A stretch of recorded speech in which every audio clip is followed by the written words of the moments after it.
What up, y'all? So Deadline is reporting that Julia Garner has been casted as the Silver Surfer in the new Fantastic Four movie. Now, before some of y'all get all upset, she is not going to be playing Norrin Radd, the Silver Surfer that we all know from the cartoons and comics. So it's not a gender bend. Y'all don't get upset. She'll actually be playing a comic book character by the name of Shala Ball. So there still is a possibility that the Silver Surfer that we all know may be casted. So this Lady Silver Surfer rumor has been around for a while. At first, Anya Taylor-Joy was rumored around this role, and I was kind of excited because I like the movies that she plays in. And a lot of people, including myself, thought she would either be playing Nova or Juno. Shala Ball was not one on a lot of people's list. Matter of fact, I don't think I've seen anyone throw that name out there, so she's definitely a deep cut. This Fantastic Four movie is rumored to be taking place in a completely different universe or a different timeline. I don't think we have clear definitions on what each mean in the MCU. Now, as this news was dropping, Lakeith Stanfield put up a post on Instagram pretty much stating, "Dang, I thought I was gonna be the Silver Surfer." Now, this is what I can say about Lakeith.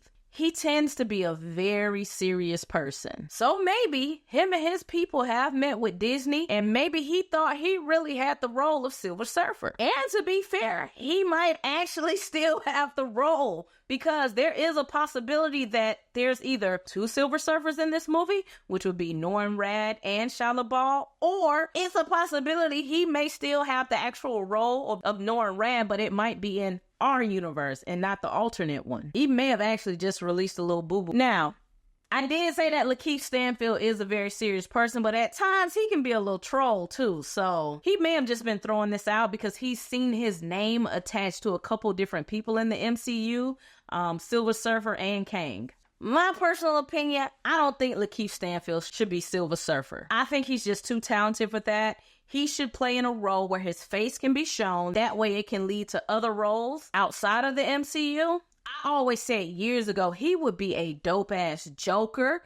I like him being a Kang variant, He Who Remains. Or, hey, we need to bring Brother Voodoo in. He'd be a pretty cool Brother Voodoo. And let me give y'all one out of left field. I think he would make a good Gambit.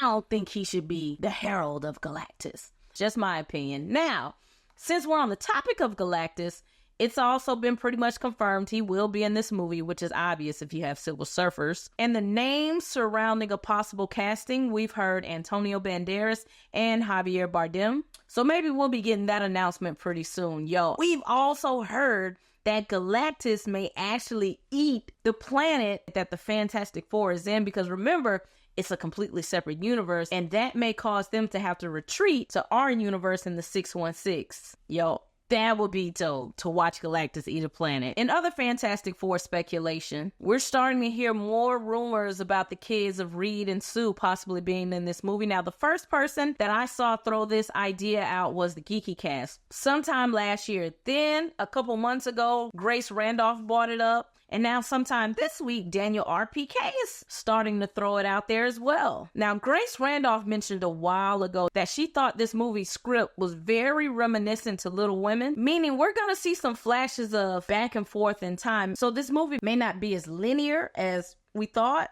We've heard the rumor that the movie starts out with Sue being pregnant with Franklin Richards and actually gives birth in space. They've also released a new poster of Johnny Storm, and you can see the skyline is very retro-futuristic with a Jensen-type feel. However, it's been long rumored that this movie is supposed to take place in the 60s. This was proven when the first poster was released. We saw a magazine with the date in the 60s on it. So we can assume that in this alternate universe, the technology is highly advanced. Yo, this movie is going to be very ambitious, and I hope that they're able to pull it off. I'm actually cool with the casting so far. I think they've done a great job in that aspect. So my hype level is increasing for this movie. Originally, I didn't care too much about it, but when you tell me we're getting some retro-futuristic type stuff, I'm bought in. Alright, so let's talk about Marvel Zombies. The scooper Can We Get Some Toast has now stated that we'll only be getting 4 episodes of Marvel Zombies. Blade and Moon Knight will appear on the show, and Wanda's gonna be the main villain. Alright, we have some production news about upcoming projects. So, this is coming from Production Weekly. So, the rumored Vision Quest show is set to start production at the end of this year, which is a surprise because this show still hasn't been confirmed, but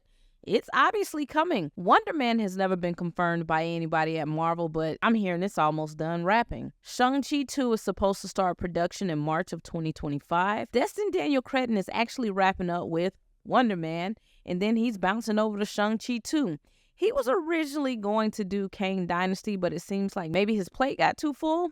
I was actually excited about his take on that film. Armor Wars is rumored to go into production next year as well. Now, the big one on this list is the X-Men project. This is supposed to go into production the end of 2025. Yo, how the hell are they about to start production next year on X-Men?